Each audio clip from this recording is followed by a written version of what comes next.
বাড়ি।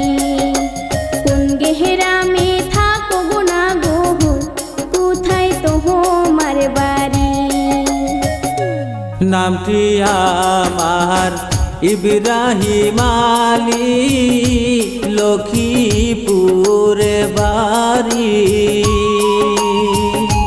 মাছ ধরিবার আইছি গো আমি, এই না